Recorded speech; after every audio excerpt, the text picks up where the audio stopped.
Hamilton from Audible Elegance here in Cincinnati, Ohio.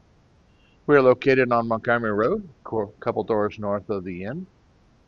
We have a website, audibleelegance.com, where there's all sorts of announcements, and we have a new and used store for you to look at. A lot of new used gear coming in.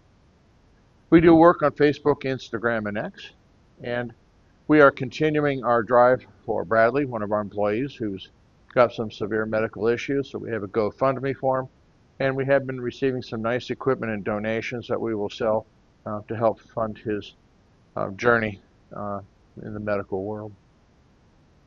Okay, we've covered this one before, so those people who disagree with me, go to your garbage, grab your rotten tomatoes and vegetables, and get ready to sling them again. Because what I'm going to talk about is phono cartridges and what you should be using or look at in perspective in buying a cartridge. One of the most common problems that we see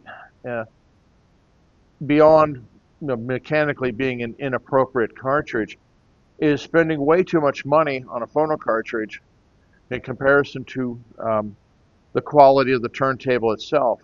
And we're talking about the motor assembly, and we're talking about the tone arm itself.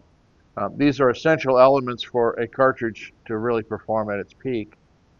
And I've been thinking about this because I go around and around circles on it. And, one of the ways to look at it is going out and getting a really superb tire. And it's supposed to meet the road and track well.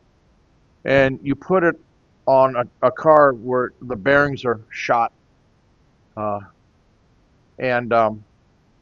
So rather than performing at its peak, it's having to wobble all over the place dealing with, crap bearings. And that's what can happen to a really good phono cartridge, that it's trying to perform at its peak, and it's being held back, essentially, by what it's associated with. The problem is not the quality of the phono cartridge.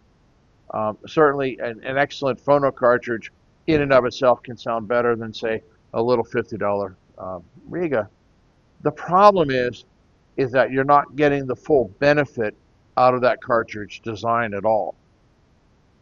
And so you're spending more money for getting a superb cartridge, but you're not getting the benefit out of that superb investment in comparison to something that might cost half as much, which will sound nearly as absolutely good, and typically less annoying is what happens. I just had someone write me about that they managed to step themselves into the goo by getting a cartridge that was far beyond the capability of the turntable itself.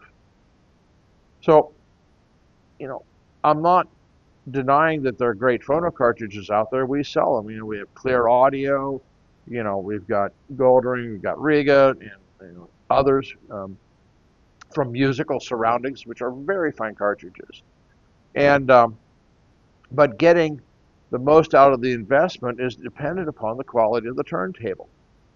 So one of the things we first look at when someone says, I want this cartridge, is we want to know, A, what turntable do they have? And in certain cases, what tone arm do they have? We then first look at whether it will mechanically work. In other words, you can get the vertical tracking angle right, or whether there's issues there. And then we really start looking at the quality of the product itself and whether it's capable of, displaying the full benefit of the cartridge.